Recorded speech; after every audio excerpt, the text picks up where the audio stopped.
सुप्रभात प्यारे बच्चों, आज हिंदी व्याकरण की कक्षा में आप सबका स्वागत है। आज आपकी व्याकरण पुस्तक के अंतर्गत हमने जो शीर्षक चुना है उसका नाम है अलंकार। सबसे पहले ये जानना आवश्यक है कि अलंकार शब्द का क्या अर्थ होता है, इसकी क्या परिभाषा है। अलंकार शब्द का अर्थ होता है आभूषण। ये अलम प्लस क्री शब्द से मिलकर बना है, यानी सुशोभित करने वाला। जिस प्रकार से नारी आभूषणों के द्वारा सुंदरता को प्राप्त करती है या नारी की सुंदरता को बढ़ाने में आभूषण सहायक होते हैं, उसी प्रकार से कवि अपने काव्य की सुंदरता को बढ़ाने के लिए अलंकारों का प्रयोग करता है। अलंकार के दो भेद हैं, शब्द अलंकार और अर्थ अलंकार।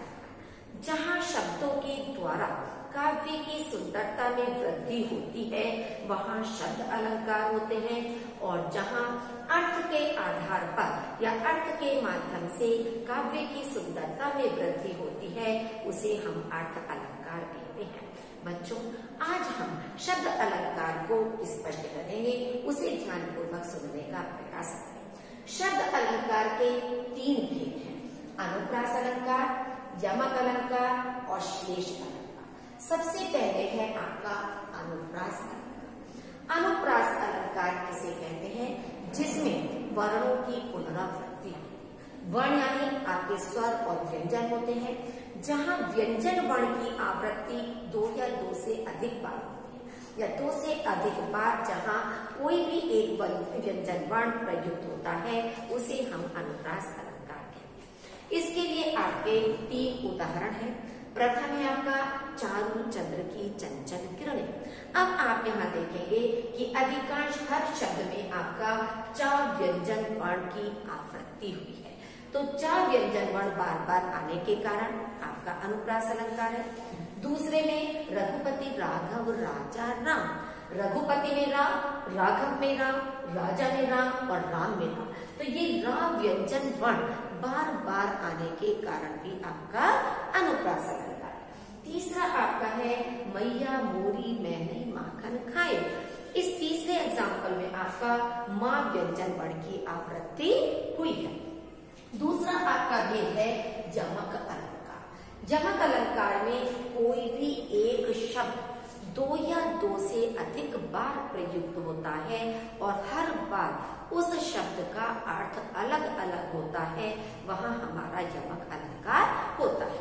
अब आप देखेंगे अनुप्रास में वर्णों की पुनरावृत्ति और यमक अलंकार में शब्दों की पुनरावृत्ति, लेकिन हर बार हर शब्द का अर्थ अलग अलग होना चाहिए। जैसे मान लीजिए आपका प्रथम उदाहरण है, तीन बेर खाती थी वह, तीन बेर खाती है। अब यहाँ पर बेर शब्द का दो बार प्रयोग हुआ है और दोनों बार बेर शब्द का अलग अलग अर्थ है।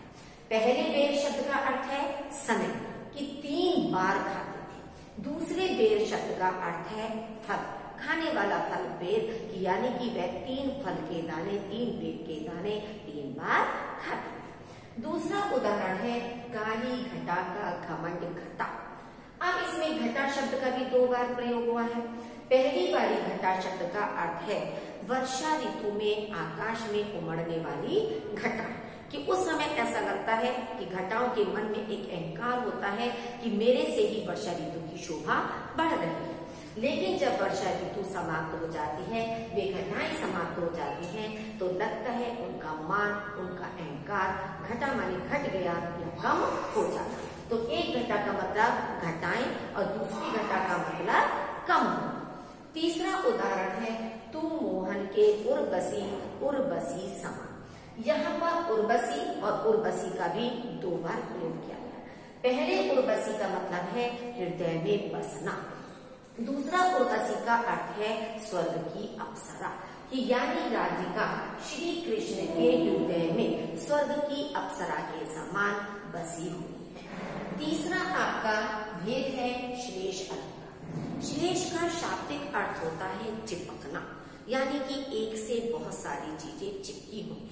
तो जहाँ किसी शब्द का प्रयोग एक बार होता है और उससे अनेक अर्थ चिपके हुए होते हैं, अलग अलग संदर्भों में अलग अलग अर्थ निकलते हैं, वहाँ हमारा श्लेष अलंकार होता है।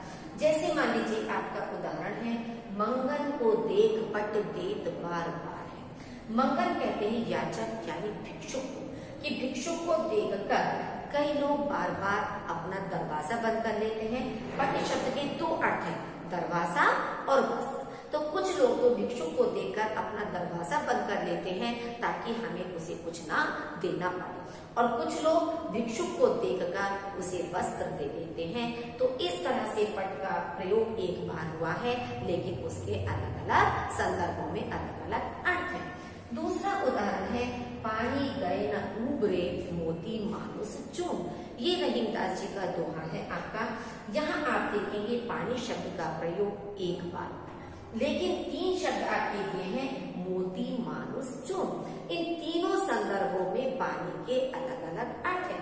यदि हम मोती शब्द को देखते हैं तो मोती के संदर्भ में पानी शब्द का अर्थ है चमक, कि मोती का पानी उतर जाना यानी मोती की चमक समाप्त हो जाना। मानुष का मतलब मनुष्य। मनुष्य के संदर्भ में पानी शब्द का अर्थ इज्जत, मान, सम्मान या प्रतिष्ठा से है, कि मनुष्य का पानी उतर जाना यानी उसकी इज्जत समाप्त हो जाना, उसका मान सम्मान समाप्त हो जाना।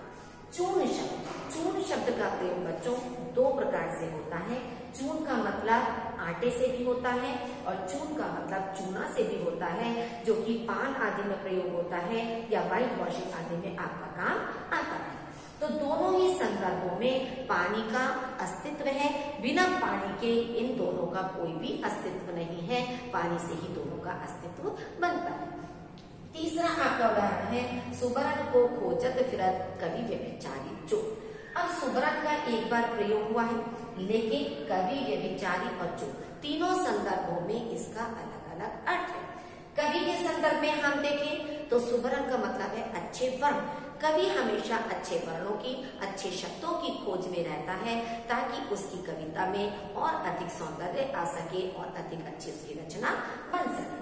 व्यभिचारी माने दुष्प्रवृत्ति का व्यक्ति, चरित्रहीन व्यक्ति, वह हमेशा अच्छे वर्ण वाली नारी की खोज में लगा रहता है। चोर का मतलब है सुवर्ण से स्वर्ण, सोना, कि सोना, खजाना आदि की तलाश में चोर हमेशा लगा रहता है।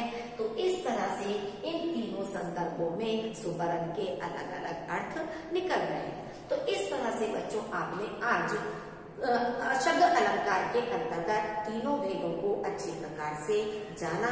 आशा करती हूँ कि आपको ये तीनों भेद अच्छी प्रकार से स्पष्ट हो गए होंगे। धन्यवाद।